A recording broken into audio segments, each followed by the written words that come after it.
but I'm just curious if you've ever met the president or the vice president, because obviously, you're at quite high up in the hierarchy. Well, I did not meet them personally, Okay. but I have been in the same room with them, but Oh, okay. I did not get a chance to shake their hand. And Right. just recently here in the United States, Hmm. we have different celebrations here. Yeah. So very recently, Independence Day. both my wife and I, we did receive an invitation to go to the White House for an evening event on the South Lawn, but we Right. had to decline.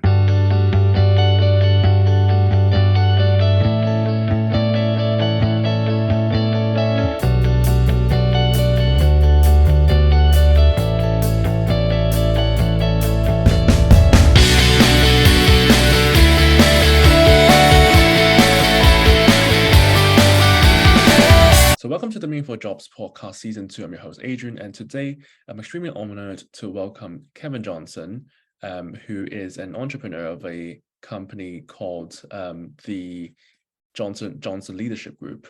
And he'll be talking a little bit about the meaning of work and how he got to where he is in his career. So welcome, Kevin, to the podcast. Hope you're doing well. Thank you. Thank you. I'm doing well. How are you? Very good, thank you. Good, Um, good. I thought we'd start us off by maybe asking you a little bit about your background first. So I understand that before you became an entrepreneur, you actually worked a long time in the government, which is quite unusual for an entrepreneur. So Right. can you tell us a little bit about that? Yeah, that was the beginning of my journey. So 1 year out of college, Mhm. Virginia Commonwealth University in my Mhm. hometown of Richmond, Virginia, I Yeah. started my federal government career. My mother actually encouraged me to do that. And Okay. so, Any reason behind that? say again? Any reason behind that? Yeah, because her son needed a job. Right. Okay. Okay. And nothing else was really working. But working with the federal government does offer a lot of stability. It also offers upward progression, Yep. and the pay is pretty good, and the benefits are really good. So Right. Right. I followed her advice, and I started out as a frontline leader. After about 10 years, I was promoted into a mid-level leadership position. Mm. And then about another 5 to 7 years after that, I was promoted into a senior level position. And before I know it, 34 years passed, and then I retired. But it was a wonderful, wonderful journey. Lots of good mentors Mhm. and sponsors and champions to kind of help me along the way. So I thoroughly enjoyed it. Well, I guess it's quite typical of parents to ask their kids to maybe get into like finance, law, the federal government. But at what stage did you, begin, thinking about perhaps, I should also do something new rather than just staying in the government? Really, I didn't think about it until, quite frankly, as I was getting closer and closer to retirement. So I would say probably the final 5 years of my career, because I knew I wanted to do something.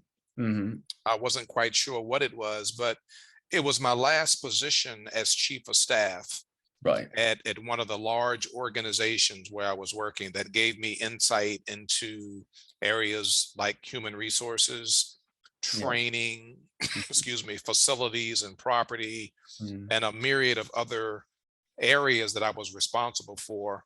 And Mm. it really, really worked out very, very well.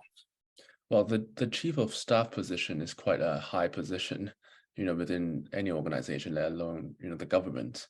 Could you tell us a little bit about, what the position is about? Yeah, so the chief of staff is really responsible for making sure that everything within the organization is working efficiently and Hmm. effectively.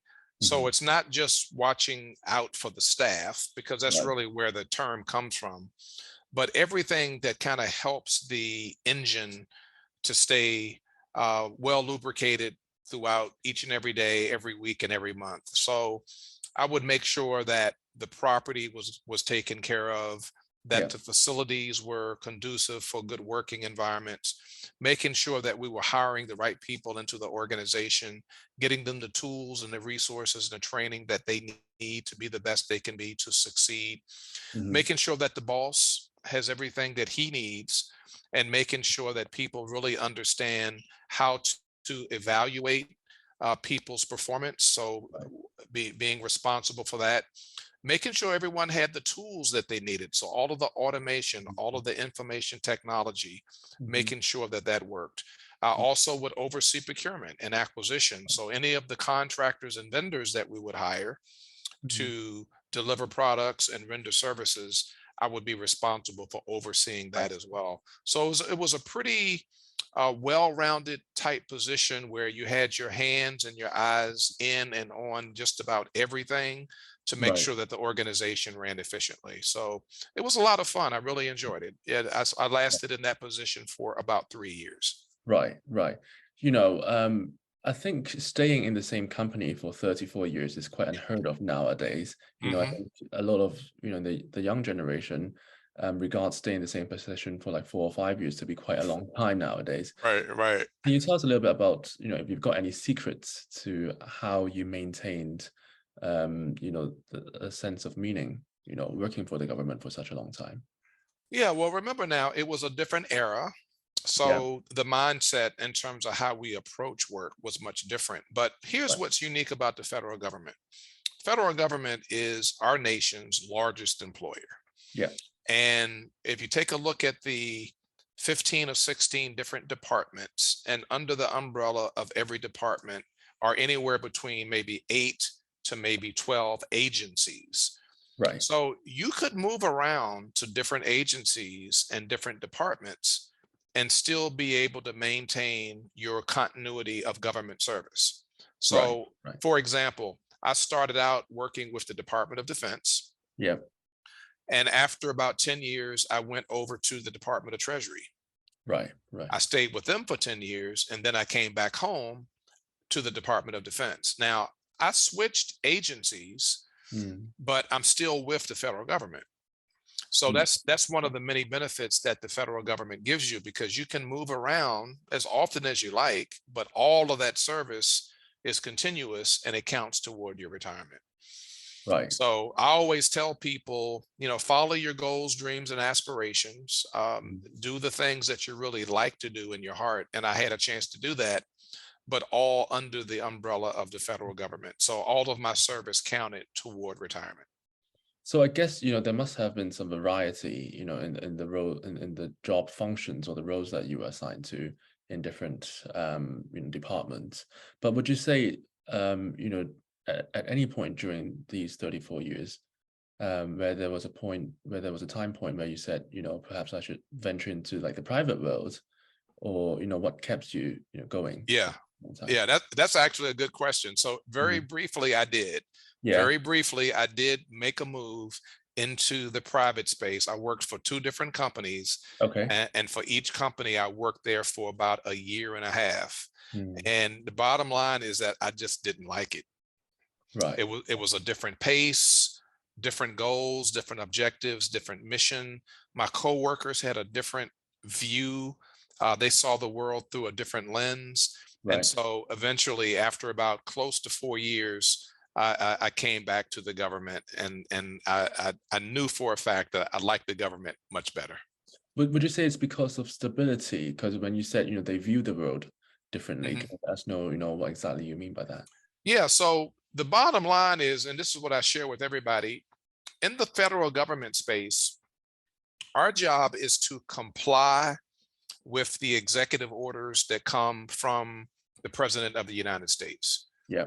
When he signs off on an executive order and it filters down to the government departments and agencies, our Mm. job is to make sure that we comply with that, safeguard the taxpayer dollar, Mm-hmm. make sure that the policies and the guidelines and the rules and all the procedures are adhered to across the board. But in the private space with the private companies, Mm-hmm. it's about generating revenue Yeah. Yeah. to keep the CEO gainfully employed. That's why publicly they have to announce their quarterly earnings. Yeah. You have to keep the shareholders happy. Right. And so the pace is much faster. Mm. And at least in my personal opinion, I saw people had a little bit more anxiety, Right. and there was a little bit more of a push to get things done.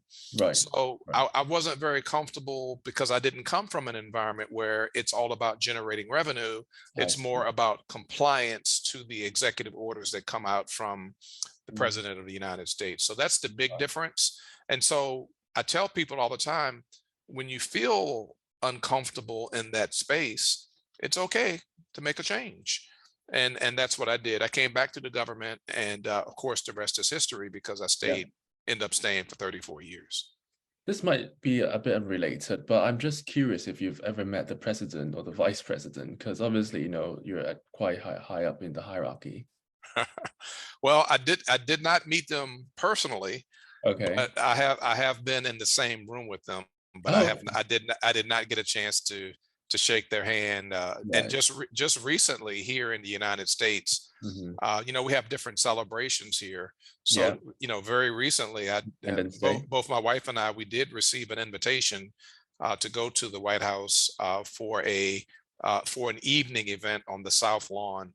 But we Right. had to decline. We had to decline. There'll be other invitations coming. Well, I'm sure the president of the United States would they might want to meet you at some point in the future if you keep on receiving these invitations. But because as you said, you served the president, um, but presidents they change 4 years or 8 years at a time. So have you found it difficult to comply to every president's executive orders? Despite there could be political differences. Well, I tell you, the biggest challenge in my career was in my career field Mhm. early on in the area of contracting, procurement, and acquisition. I was part of a team that was tasked to see if we could reform procurement across the federal government. That comes from an executive order. That's a very, very tall order Yeah. because in the United States, the government spends close to $600 billion a year on goods and services. Hmm. So, how can we streamline it and make it better and make it easier? That was a challenge then, and it Right. remains a challenge now. That has always been the biggest challenge in terms of complying with an executive order for me. Right. Right. Right. I see. Mhm. So maybe like more like the technical side of the orders, I think. Exactly. Um, Also, I picked up on point when you said you were from the Department of Defense originally. You moved to the finance department. Then when you said you moved back, you said you went back home. So I guess you like the defensive department more. Any particular reason for that? Well, the Defense Department is really, really big. I Yeah. mean, really, really big in terms of budget and people. So there's more opportunities. Right. So Right. since Right. I started there right out of college, Hmm. I always call it coming back home, but it wasn't working for the exact same group of people. It was a different area. Right. But because the Department of Defense is so gigantic, there's so many opportunities. So I just took advantage of the opportunities. I see. I see. Mhm, So, after all these years, even though you said, the public sector might suit you more, you mhm, still eventually, went into the private sector this time as a CEO. So mhm. tell us, how it all started and the challenges you had. Well, in this role, it's much more expansive because my company is really deep in the marketplace. We focus on leadership in terms of Okay. training, coaching, and mentoring because we believe that better leaders make the world a much better place. Right. And I found that out when I was working with the government. When I was working for good leaders, the organization did well. When I'm working with bad leaders, the organization didn't do well. It just made common sense. But we do work with the government as a contractor, Hmm. but we also work with corporations, academic institutions, churches, and nonprofits because that's where people are. So Okay. wherever people are is where we want to be. So we work with all of these different men and women at the front line, mid-level, and senior level.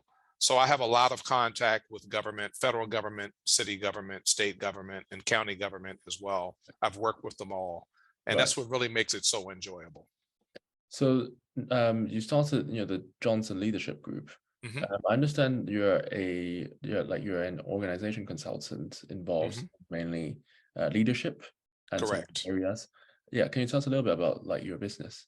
Yeah, so it's all about helping leaders to understand that there's an interdependency on what we know, the Mm, mind, because as a leader, you're expected to show up knowing your stuff. So yeah. being a subject matter expert gives you instant credibility Mhm, with everyone that you're working for. So that's sort of an expectation.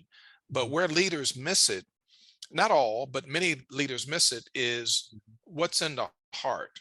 And what's in the heart is respect for people, valuing people, caring for people, Mhm, and having some compassion and some empathy mhm. in terms of how we go about treating people. So if we can align what's here in our mind with what's in our heart, that's our focus in terms of Right. leadership, because people do want to know that the leader that they follow actually gives a care that they're there.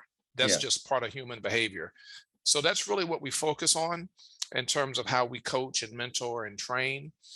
And I think it makes a big difference. The feedback we get says it's making a big difference. I see, I see. So I also understand you grew your company to 10 people already, which is, quite a large team.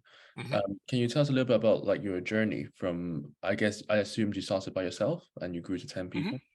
Yeah, well, these are all men and women that I know Yeah, and that I trust and yeah. who are credentialed and who are qualified and Hmm. are excited about what they do. You have to be excited Yeah. about what you do, because if it doesn't come across, then no one will hire you. Hmm. And so these are all people that I've already had a relationship with and I know Yeah. well, and they know me, and there's a trust factor.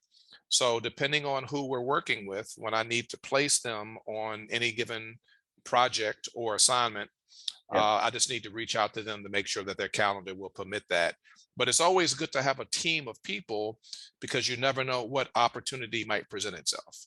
And so Yeah. if I can't be available, then I have people on the team who are, and I Mm, can just reach out to them and find out exactly when they would be available and how. mhm. Yeah, I think you mentioned a great point about about the fact that you need to be excited Hmm. for people to hire you. So, how do you find your excitement in teaching people to lead and, as a leader yourself?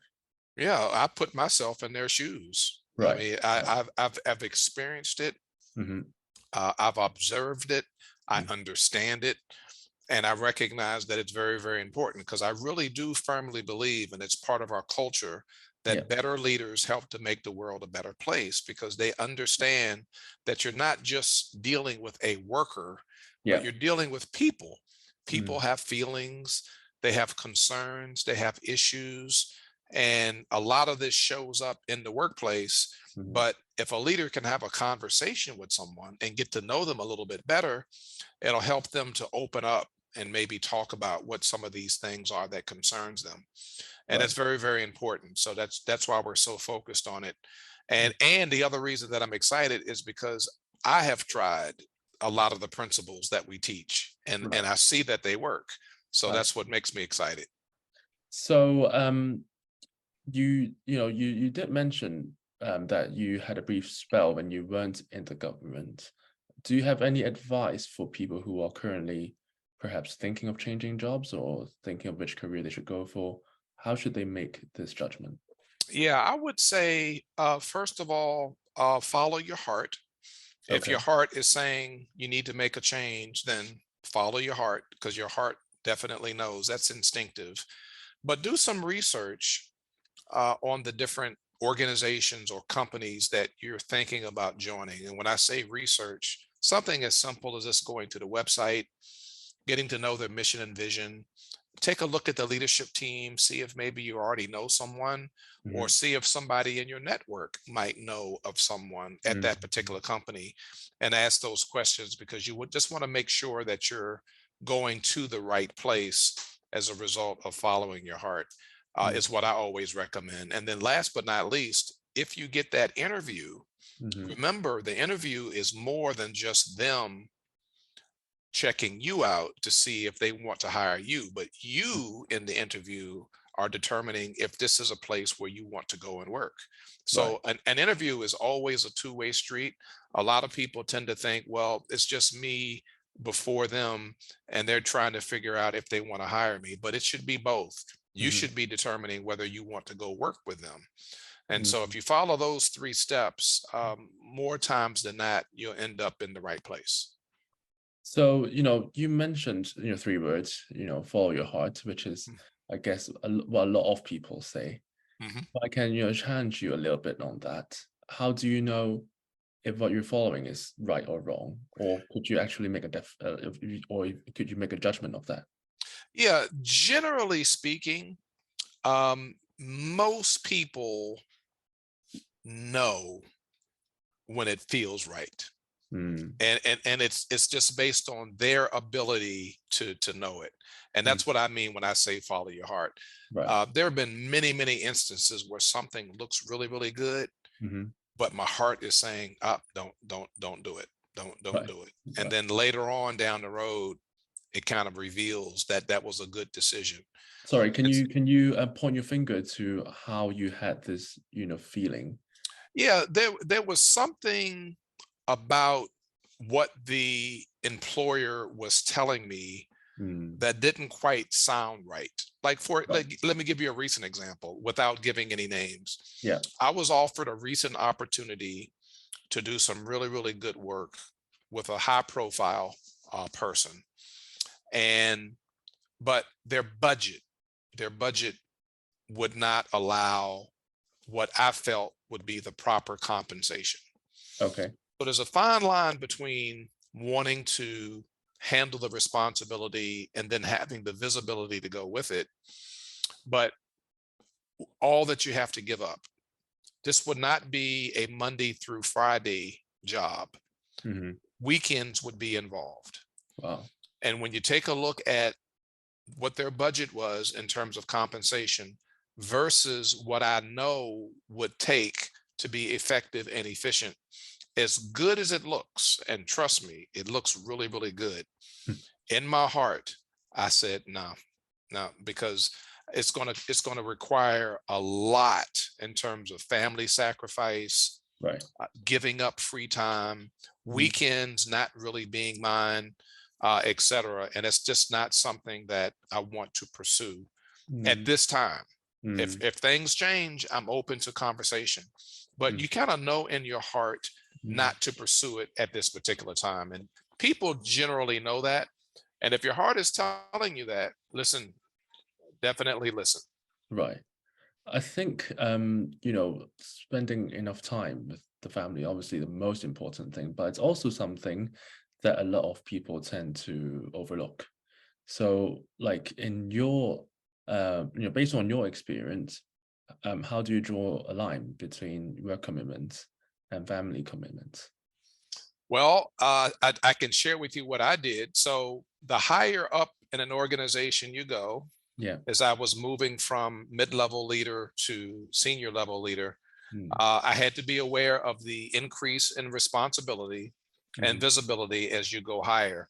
Yeah. My three sons were still relatively young, Right. and I'm the type of dad that wanted to be with them for their academic debates and for all of their sports programs. Right. So I can't take off work Hmm. at 3 o'clock or 3:30 to Hmm. be with them at these different events. Right. If I'm at a certain level in the organization, they're just not going to let that happen. Mm, So I had to make a decision that I'm perfectly content and I'm perfectly satisfied at this level at this time, so I can spend time with my sons, because it's very important for their father to be visible and with them to encourage them and not have them out there all by mhm, themselves. So it's always a personal choice, mhm. but just sort of make sure that we understand that going in. Family should always be the first priority. I know from time to time there's an emergency that takes place and you have to be available on the job. I get it, but it shouldn't be all the time. Right. Right. It seems like your children are following your footsteps to become a leader, Yeah. because you seem to Yeah. be pretty involved in, debating. Like, is it Yeah. a passion? And every leadership starts at home. Yeah, yeah. Yeah. My sons taught me a lot about what it takes to be a leader.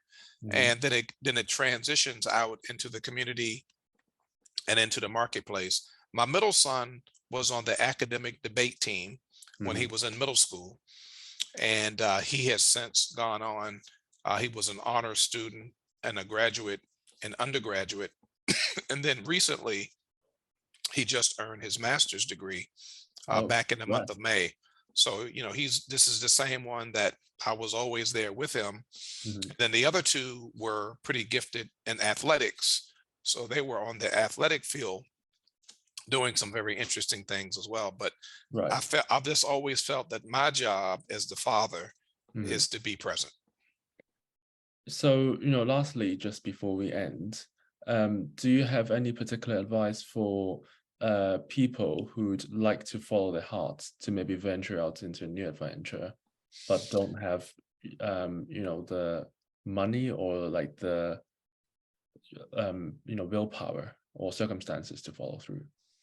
Yeah, I would say first of all, it always requires us to do a little bit of homework in Mm. terms of finding out what's out there in the marketplace that would be a good fit for us. So whether it's online Mm. or talking to friends, talking to family, or anybody else in your network, there's always people out there that know something that we don't know. So it's worth asking and it's worth doing some research. Based upon those responses, then start to dwindle down which of these areas you want to pursue, because you may have 15 options, but I recommend that you narrow those 15 down to 5 just to Mm. be focused. And then again, once you do follow up and you're fortunate enough to get the interview, remember now you're interviewing them at the same time that they're interviewing you. So Mhm. that gives you an opportunity to decide if you actually want to work there or not. Right. And I think people need to keep that in mind. I couldn't help but repeat that one because a lot of us don't think of an interview that way. Yeah. We think that we're on showcase and they're trying to determine if they want to hire us, but no, we're interviewing them. And Mhm. I always tell people at the end of your interview, when the interviewer asks you if you have any questions, Mhm. ask a question. Absolutely, ask a Yeah. question. What are you looking for in the ideal candidate? Right. When would you be looking for that person to start? Mm. Are there promotional opportunities, Mm. etc. But definitely ask. Don't end the interview by saying, "Oh no, I don't have any questions." Mm. Well, it's been a pleasure talking to you, Kevin. Just lastly, before we end, just want to remind my listeners to go follow Kevin's company, the Johnson Leadership Group, and you can also rate and subscribe the Meaningful Jobs podcast on YouTube, Apple Podcasts, and Spotify podcast. So it's been a pleasure having you here, Kevin, Likewise. and I hope to see you soon again. Yes, thank you, and keep up the great work. Thank you. See you soon. Okay, bye bye.